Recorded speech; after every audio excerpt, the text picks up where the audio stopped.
요한계시록 2장과 3장은 사도 요한이 봤던 오늘날 튀르키예 지역 소아시아의 7교회의 환상에 대한 말씀입니다. 그 중에서 두아디라 교회는 네 번째 교회입니다. 이 2장과 3장의 7교회에 대한 말씀은 5가지 순서로 기록되어 있습니다. 예수의 모습과 칭찬과 책망과 명령, 그리고 이긴 자에게 주는 약속. 우리는 지난 시간에 두아디라 교회의 말씀, 첫 번째 말씀을 함께 나눴습니다. 방금 읽었던 것처럼 예수님께서는 두아디라 교회에 대해서 다른 교회보다 가장 길게 말씀해 주셨습니다.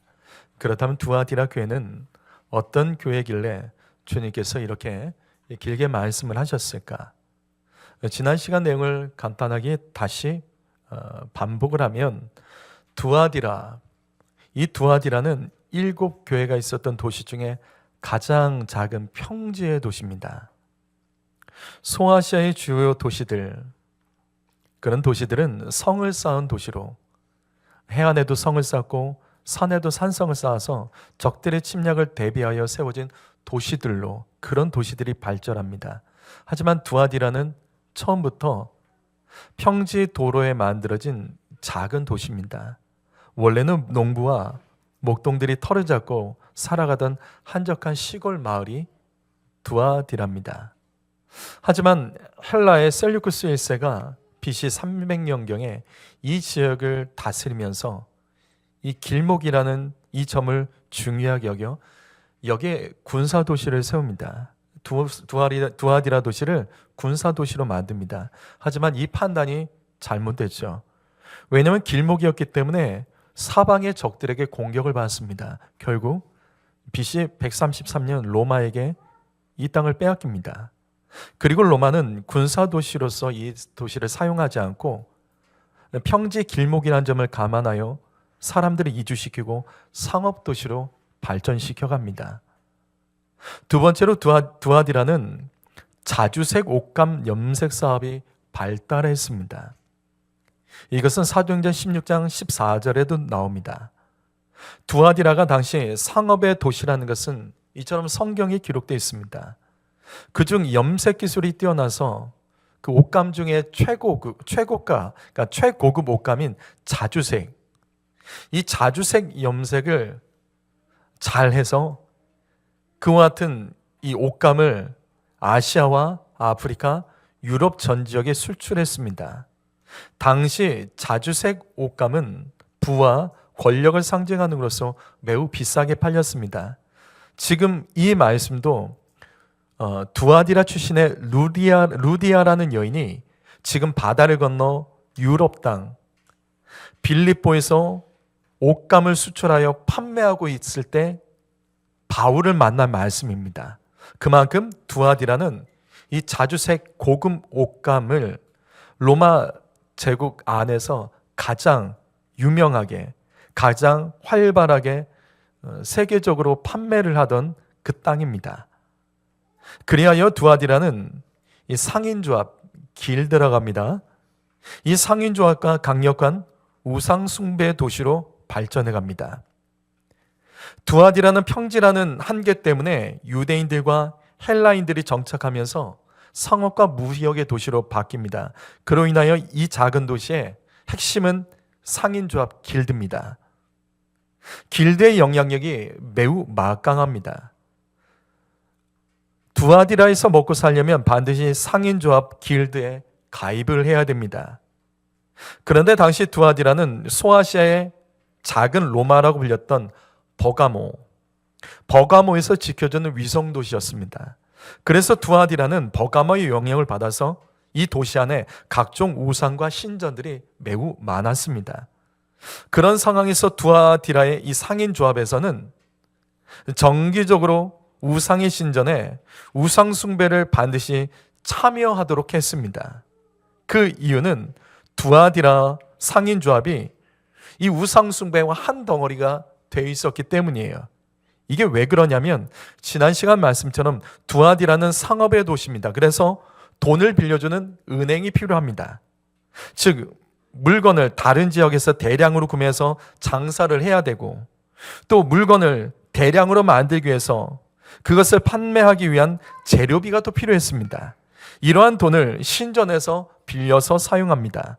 그래서 상인조합은 우상의 신전에게 잘 보이고, 또 내부적으로 단합과 결속을 하기 위해서 정기적으로 우상의 신전에서 우상 숭배를 하고, 그럼 신전에서는 술과 고기를 주어 먹게 했고, 그 후에 신전에서 일하는 여성들과 집단 음행을 했습니다. 바로 여기서 두아디라 교회 성도들은 갈등을 할 수밖에 없었습니다. 두아디라에서 먹고 살려면 상인조합에 가입해야 되는데, 이 상인조합에 가입한다는 것은 우상숭배와 음행을 말합니다. 그래서 바로 이 지점을 예수님께서 칭찬하십니다. 예수님께서 칭찬하신 말씀이 2장 19절에 읽어보시죠. 읽어봅니다. 시작.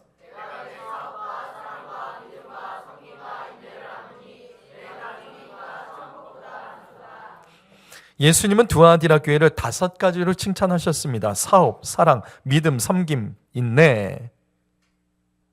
그 중에서 예수님께서 두아디라 교회를 칭찬하신 첫 번째는 사업이에요. 다시 반복합니다. 두아디라 지역에서 먹고 살려면 상인조합 길드에 가입해야 됩니다. 여기서 상인조합에 가입하지 않고 그 땅에서는 살 수 없습니다. 그런데 상인조합 길드에 가입을 하면 우상숭배를 해야 됩니다. 하지만 두아디라 교회 성도들은 믿음을 지키기 위해 상인조합에 가입하지 않았습니다. 그리고 지금 이 말씀처럼 이들은 인내하며 교회에서 성도들끼리 뜨겁게 사랑하며 믿음을 지켰고, 하나님과 이웃을 섬기며 견뎌냅니다. 그래서 하나님께서는 길드에 가입하지 않으면 먹고 살 수 없는 이 두아디라 땅에서 오히려 이 두아디라 교회 성도들을 축복해 주십니다. 그 말씀이 너의 나중행위가 처음보다 많았다, 바로 이 구절을 의미합니다. 하지만 여러분, 문제는요, 부유할 때, 뭔가 좀 잘 될 때, 뭔가 좀 잘 풀릴 때, 사실 그때 우리들이 교만해집니다. 성도 여러분, 여러분 중에 삶이 현재 평안하고 뭔가 큰 어려움이 없이 하는 일이 잘 되고 평안하다면, 내가 어디서 무엇을 하는데 인정받고 있다면 여러분 그때 조심하셔야 됩니다. 교만은 반드시 사단이 역사합니다. 무슨 말이냐면, 하나님의 축복으로 처음보다 더 많은 소유를 얻게 되자 이 두아디라 교회가 변질을 합니다. 풍성해질 소유와 사업을 지키기 위해서 이들이 변질을 해요. 그래서 예수님은 두아디라 교회를 책망하십니다. 어떤 책망을 하셨나? 그것이 20절 말씀입니다. 20절 읽어보시죠. 20절을 읽습니다. 시작.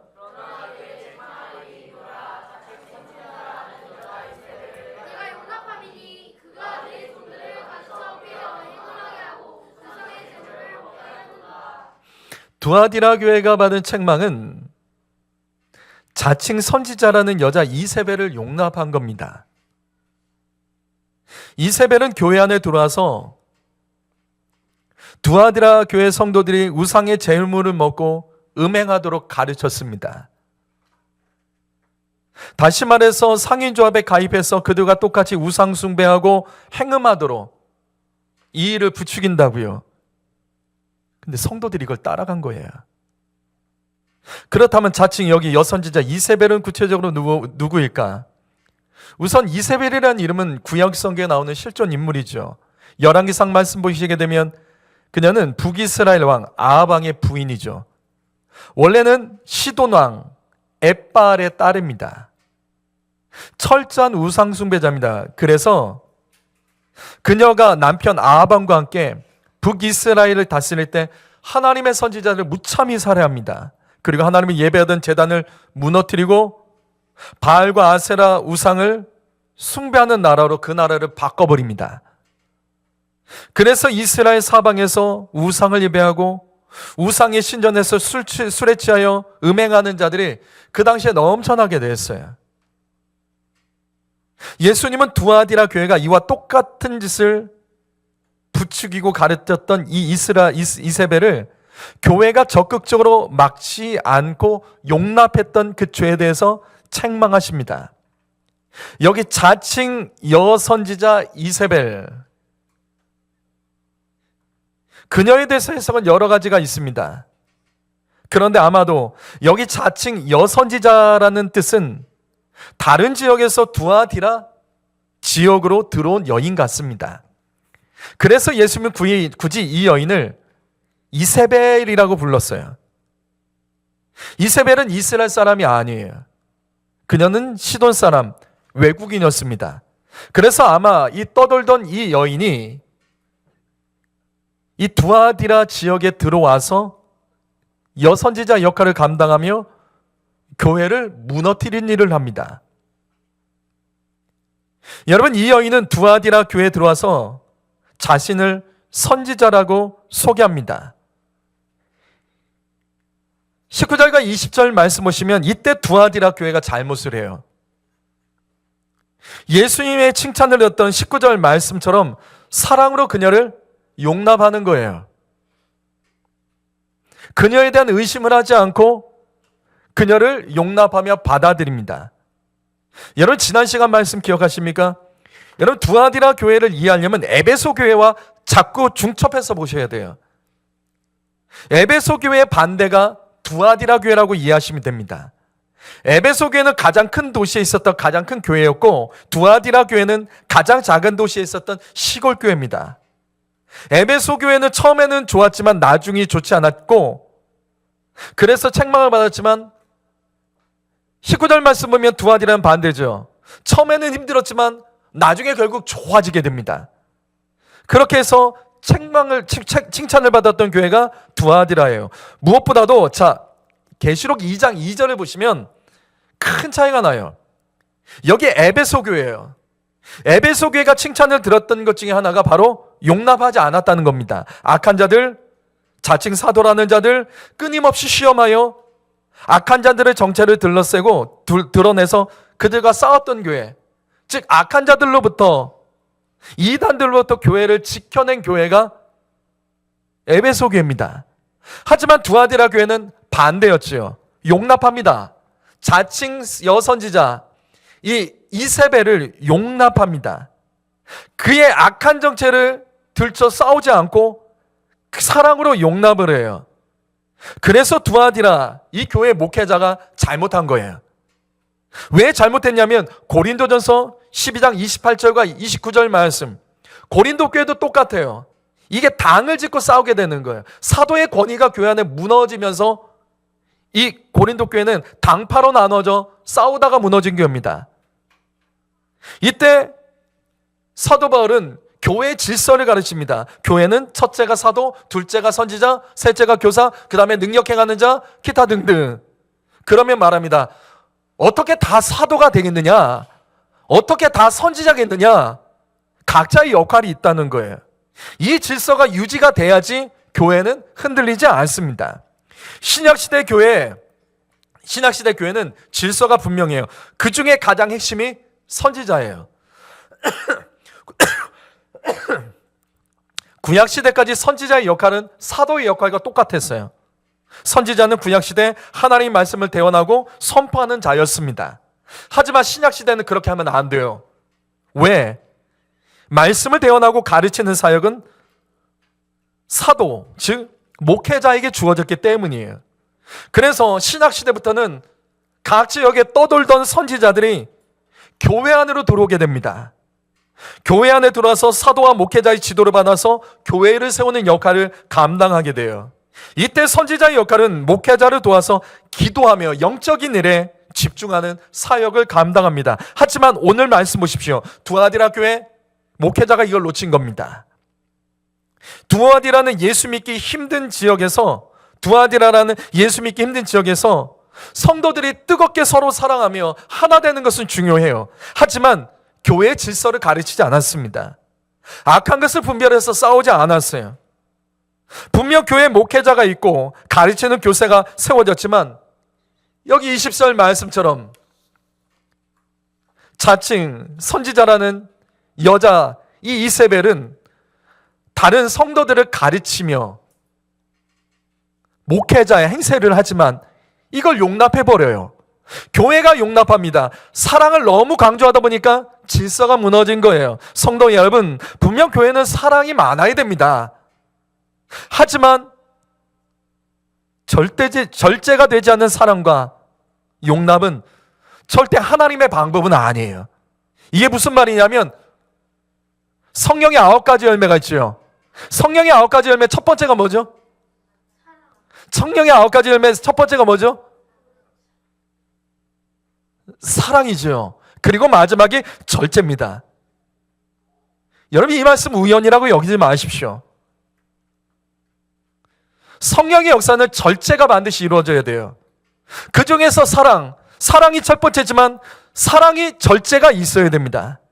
여러분, 이건 이른이 이 말씀을 통해서 하나님의 음성을 들을 수 있어야 됩니다.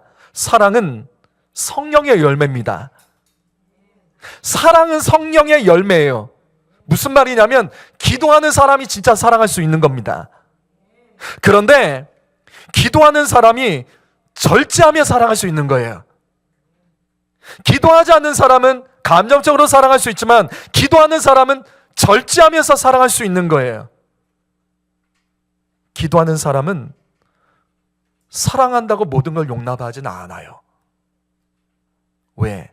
성령의 열매 첫 번째가 사랑이고 마지막이 절제이기 때문이에요. 기도하는 사람은 분별하며 사랑하고 절제합니다. 다시 요한계시록 2장 19절과 20절 말씀 보시게 되면 두아디라 교회, 이 두아디라 교회는 어려운 중에서도 예수님께 사랑이 많은 교회를 칭찬을 받았어요. 이 사랑 때문에 교회는 힘들었지만 서로 사랑해서 견딜 수 있었습니다. 하지만 문제는 자칭 선지자라고 하는 이세벨을 용납해버립니다. 악한 것을 제어하며 절제시키지 않았습니다. 그렇다면 두아디라 교회, 그 문제는 무엇일까? 두아디라 교회는 결국 기도하지 않은 교회예요. 예수는 열심히 믿었어요. 서로 사랑했습니다. 하지만 기도하지 않았기 때문에 성령 충만하지 못했고, 그래서 악한 것까지 용납하며 사랑을 절제하지 못합니다. 죄와 싸울 수 없었습니다. 사랑과 평화를 외쳤습니다. 그래서 자칭 선지자 이세벨이 두아디라에서 목회자와 다른 복음을 전했지만 용납하며 그것을 허용해버려요. 그리하여 자칭 선지자 이세벨은 당시 유행하고 있던 이원론적 영지주의를 마음껏 가르치게 됩니다. 여러분, 이 이원론적 영지주의가 에베소 교회에서는 자칭 사도와 니골라당의 행위로 나오고요, 버가모 교회에서는 발람과 니골라당의 교훈으로 나옵니다. 그리고 오늘 말씀 두아디라 교회에서는 자칭 선지자 이세벨로 나옵니다. 이름은 각각 다르지만 결국은 이 메시지는 동일해요. 이원론적 영지주의, 다시 말해서 이 땅에서 손해보거나 핍박받지 않고 예수 믿을 수 있다라는 거예요. 세상 사람들과 싸우지 않고 서로 존중받으며 예수 믿을 수 있다는 거예요. 몸은 죄를 지어도 우리의 영이 예수를 믿으면 영이 더 중요하기 때문에 구원받을 수 있다는 이 이원론적 영지주의가 이 초대길 당시에 이 교회들을 다 덮어요. 왜? 하도 핍박이 많아서. 하도 핍박이 많은데도 예수님께서는 금방이라도 오실 것처럼 말씀하셨지만 오시지 않자 이 신앙이 변질되고 타협해서 쉽게 예수 믿는 법, 이원론적 영지주의가 교회를 덮어버립니다. 그러나 성도들은 이것을 진짜 복음이라고 열광을 했던 거예요. 누구나 예수를 쉽고 편하게 믿을 수 있다며 이들은 기뻐했을 거예요. 더 이상 죄책감 속에 살지 않고 자유하게 예수 믿을 수 있다는 이세벨의 가르침을 따라서 상인조합에 가입했고 우상에 제사하고 신전의 여인들과 음란한 행위를 했습니다. 이세벨의 가르침은 두아디라 성도들을 자유케 했습니다. 성도 여러분 잘 들으십시오. 우리 예수 믿으면서 잘못된 자유함에 빠지면 안 됩니다. 성도 여러분, 주 안에 진정한 자유는 오직 하나밖에 없어요. 주 안에서 진정한 자유가 뭐죠? 주 안에서 진정한 자유는 하나밖에 없어요. 뭐죠? 성령 받아야 됩니다. 여러분, 성령 받는 게 진짜 자유입니다. 내 마음이 평안하다고 자유한 것이 아니에요. 내 마음이 두렵고 떨림 있고 부담이 있어도 성령이 주시는 부담은 우리를 자유케 한다고요. 삶이 평안하다고 자유하면 안 됩니다. 경제적으로 삶에 문제가 없다고 안정적이다며 자유해하면 안 됩니다. 어디서 내가 좀 인정받았다고 자유해하면 안 됩니다. 건강하다고 자유하면 안 됩니다. 진정한 자유는 성령 받아야 됩니다. 주의 영이 계신 곳에 진짜 자유가 있는 거예요. 하지만 두아디라 교회는 이세벨의 가르침에 신앙의 여러 가지 부담들이 사라지면서 자유해졌던 거예요. 그것을 자유라고 느꼈던 거예요. 그런데 이 성경 말씀은, 이런 말씀을 우리가 조금만 더 깊이 볼게요. 두아디라 교회가 정말 문제가 무엇인지, 왜 예수께서 그렇게 길게 말씀하셨는지, 두아디라 교회를 향하여 예수께서 책망하신 것은 20절 한 절뿐이에요. 근데 그 안에 사실은 많은 내용이 다 들어있습니다. 무슨 말이냐면, 두아디라 교회의 진짜 큰 문제는, 첫 번째는 이세벨이 주의 종들까지 미혹하여 넘어지게 했다는 거예요. 앞에 말씀드렸던 것처럼 두아디라 교회의 문제는 목회자들이 악한 영을 분별하지 않고 싸우지 않았습니다. 사랑과 용납을 강조하면서 교회의 질서가 무너졌고, 결국 주의 종들까지 이세벨의 가르침에 미혹되어 넘어가 버립니다. 그래서 예수님은 두아디라 교회를 향하여 가장 길게 말씀하신 거예요. 왜? 목회자가 무너져서 그런 거예요. 목회자라도 깨어서 성도들을 깨워야 되는데 이 두아디라 교회는 이게 가능하지가 않아요. 목회자마저도 영적 분별력을 잃고 넘어져서 이 교회는 어떻게 할 수가 없는 거예요. 그래서 예수님께서 계속 말씀하시고 계속 기회를 주시며 두아디라 교회를 붙잡고 계시는 거예요. 근데 두아디라 교회에 또 다른 문제가 하나가 있습니다. 그것은 바로 행음의 문제예요. 여러분, 여기 20절 보십시오. 이상한 점이 있죠. 뭐가 이상하죠? 20절 말씀 보세요. 이상한 점 있죠? 뭐가 이상하죠?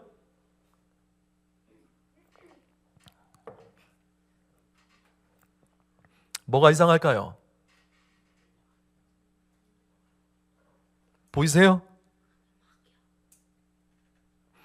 그러면 똑같은 문제로 책망받았던 이 앞에 버가모 교회, 거기는 어떻게 기록된지 한번 보죠. 14절 말씀 보시면 우상의 재물을 먹게 하였고 행음하게 하였느니라. 뭐가 다르죠? 뭐가 다르죠? 순서가 다르죠. 분명 순서가 달라요.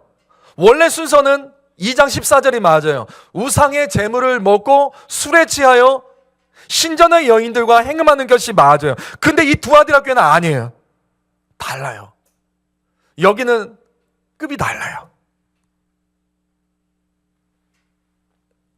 보통 우상의 제사는 먼저 우상에게 드려진 술과 고기를 먹고 난 후에 취한 후 신전에서 일하는 여인들과 행음을 합니다. 이게 고대 시대부터 있었던 우상 숭배 순서예요.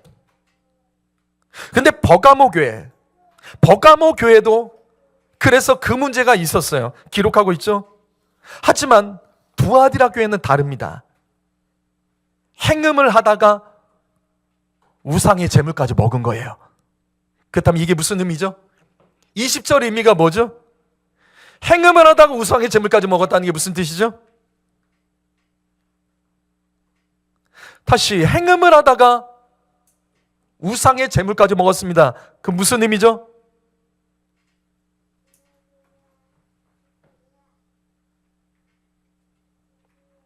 자,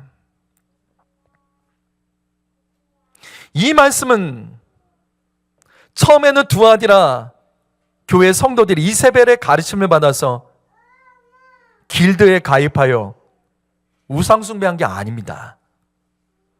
두아디라 교회는 달라요. 먼저 육체적으로 타락한 후에 어느새 상인조합 사람들과 어울리며 우상숭배하게 된 겁니다. 상인조합에 가입을 해서 우상숭배하다가 행음한 것이 아니라 행음을 하다가 상인조합에 가입하게 되고, 그러니까 영적인 어떤 저항선이 무너져 버린 거예요. 행음으로 인하여 무너져 버려 더 이상 상인조합에 가입하지 않던 사람들이 거기도 이제 쉽게 가입을 하며 우상숭배하게 된 거예요. 그래서 두아디라 교회의 죄는 다른 교회보다 심각합니다. 주위의 종들까지 미혹되었고 교회의 강단이 무너졌습니다. 여러분 목회자들을 위해서 기도해 주십시오. 여러분 목회자도 성도와 똑같습니다. 죄 짓고요, 연약하고요, 음란하고요, 돈 좋아하고요, 놀기 좋아하고요, 먹는 거 좋아하고 쉽고 편한 거 좋아합니다. 목회자들도 성도들이 넘어진 점에 똑같이 넘어지고요, 목회자들도 성도들이 고민하는 지점에 똑같이 고민하고, 여러분 목회자들도 성도들이 힘들어하는 지점에 똑같이 힘들어하고, 목회자들도 성도들이 시험에 드는 지점에 똑같이 시험 듭니다. 성도 여러분, 목회자는 특별히 거룩해서 하나님께서 사용하신 것이 아니에요. 주님께서 좀 더 붙들어 주시기 때문에 쓰임받는 것 뿐입니다. 여러분 목회자와 그 가정을 해서 기도해 주시고 도와주셔야 됩니다. 두아디라 교회, 여기는 우상숭배보다 음란의 죄가 먼저 이루어져서 음란의 죄로 무너져서 결국 우상숭배를 하게 된 심각한 교회였습니다. 그렇기 때문에 예수님께서는 이 작은 시공교회를 향하여 다른 교회보다 더 가장 많은 말씀을 하시며 두아디라 교회를 살리기 위해서 힘쓰셨습니다. 이미 이 교회는 다 끝난 거예요. 희망이 보이잖아요. 목회자마저 무너진 목자가 없는 교회, 어떻게 이 교회가 존재할 수 있겠냐고요. 하지만 21절 말씀 보시면 주님은 계속해서 회개할 기회를 주십니다. 하지만 회개하지 않아요. 그런데도 또 주시고 또 주세요. 왜 주님은 두아디라 교회를 포기하지 않고 이렇게 살리기 위해서 애쓰셨을까? 사랑도 절제해야 하는데 왜 주님은 절제하지 못하는 것처럼 희망도 없고 가장 악한 교회, 회개하지 않은 두아디라 교회를 향하여 회개할 기회를 계속해서 주시는 것일까? 그 이유가 뭘까요? 사랑이 많아서? 하나님 인자하심이 많아서? 그건 아니죠. 공평하셔야죠. 왜 두아디라 교회, 정말 다 끝난 것 같은 이 교회를 주님 붙들어 주셨을까? 그 이유는 다른 게 아니에요. 24절 말씀 때문입니다. 24절 말씀 읽겠습니다. 24절 있습니다. 시작.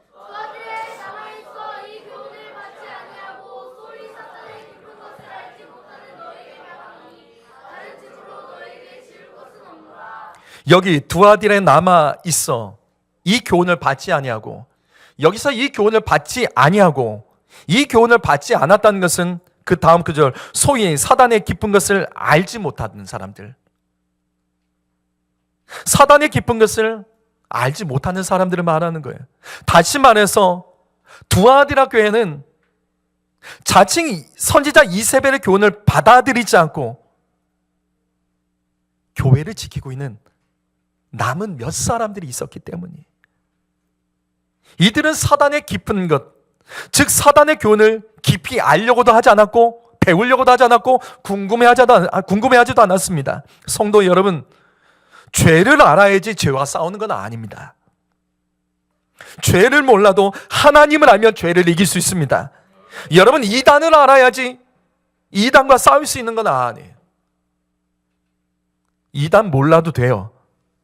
복음만 분명히 알면 되는 건 아니에요. 바로 이겁니다. 두아디라의 소수의 남은 무리들은 이세벨의 교훈을 듣지 않았습니다. 아예 알려고도 하지 않았어요. 아예 궁금해하지도 않았어요. 무시했다고요.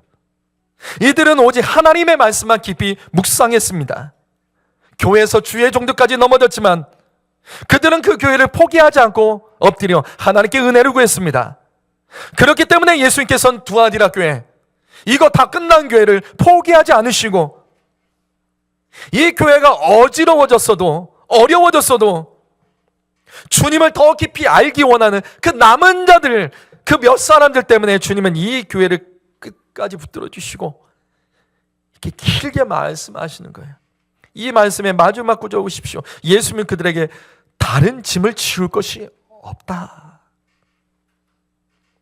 이게 무슨 말이냐면 너희 남은 자들은 정말 너무 수고하고 있다. 내가 너희에게 무엇을 더 바라겠느냐? 주님은 이 남아있는 자들에게 너희 더 기도해라. 너희 더 열심을 내라. 너희 더 열심으로 교회 살려라. 이런 말씀을 하지 않았다고요. 이런 짐을 지우지 않으셨어요. 왜? 그들은 이미 너무나도 충분히 수고하고 있었기 때문이. 다 무너져가는 상황에서 지도해주는 목자가 없는 가운데서도, 목자 없는 양 같은 그 상황 속에서도 하나님만 바라보며 믿음을 지키고 교회를 지켜내고 있었던 거예요. 성도 여러분, 아무도 기도하지 않아도 나 혼자라도 엎드리면 주님은 그 가정 포기하지 않으십니다. 교회 학교 교사 여러분, 여러분이 담당하는 학생들을 위하여 교사가 포기하지 않으면 그 교회 학교 절대 무너지지 않습니다. 교회 중직자 여러분, 여러분은 교회에서 어떤 중요한 결정을 하려고만 하지 마시고 뭔가 바르게 잡겠다며 정의만을 외치기 전에 먼저 더 기도하세요. 중직자 여러분, 집사보다 더 기도하세요. 청년부 학생보다 더 기도하세요. 이거 안 되면 침묵하세요. 교회는 하나님께서 지켜주시고 하나님께서 세워주신 겁니다. 두아디라 교회 남은 성도들처럼 교회를 포기하지 말고 엎드려 주십시오. 그래서 주님은 두아디라 교회를 포기하지 않고 계속 말씀하시며 살리려고 주님께서 애쓰시는 거예요. 성도 여러분, 하나님이 하실 일도 있지만 내가 해야 될 일이 있는 겁니다. 주님은 무거운 짐진 자에게 더 무거운 짐을 지게 하신 분이 아니세요. 그런데 혹시 주님이 우리에게 무거운 짐을 허락하신다면, 내가 잘 하지도 못하는 것을 주님께서 하라고 말씀하신다면, 권위자를 통해서 그것을 주님께서 말씀하신다면, 아직도 내가 수고할 것이 있기 때문에 맡기신 것으로 기억하고 그 짐을 지실 줄 알아야 됩니다. 두아디라 교회 남은 자들처럼 이 안에 가정에 남은 자들이 있습니까? 이 교회와 여러분의 기관에서 남은 자들이 있습니까? 이 민족 안에, 한국교회 안에 남은 자와 같은 우리 교회가 그런 교회는 아닙니까? 아직 우리가 할 일이 있기 때문에 주님께서는 우리에게 이 말씀을 주시는 겁니다. 윤석열 대통령 탄핵 사건 벌어질 때, 그 계엄 벌어질 때 정말 당황했어요. 야, 이 미쳤나 보다. 대통령 미쳤나 보다. 야, 이제는 할 게 없어서 저거를 하냐. 말도 안 돼. 이제 다 끝났다 생각 들었는데, 야, 하나님께서 또 이걸 통해서 또 역전시키시고 또 이뤄가시는 걸 볼 때, 야, 이게 도대체 어떻게 이게 가능한가? 기도하는 사람들이 있기 때문이죠. 여러분, 기도하면 하나님께서 하십니다. 엎드리고 포기하지 않으면 다 끝난 것 같아도 주님 행하여 주십니다. 사랑하는 성도 여러분, 우리 교회는 이 같은 문제를 가지고 오랫동안 기도했습니다. 돌아보니 하나님 다 응답하셨어요. 아직 남아있는 것도 있지만 주님은 신기하게도 기도한 대로 하나님께서 역전시켜 주셨습니다. 소수의 남은 사람이라도 그 믿음을 굳게 지키고 하나님의 뜻으로 가면 하나님이 도와주십니다. 기도하겠습니다.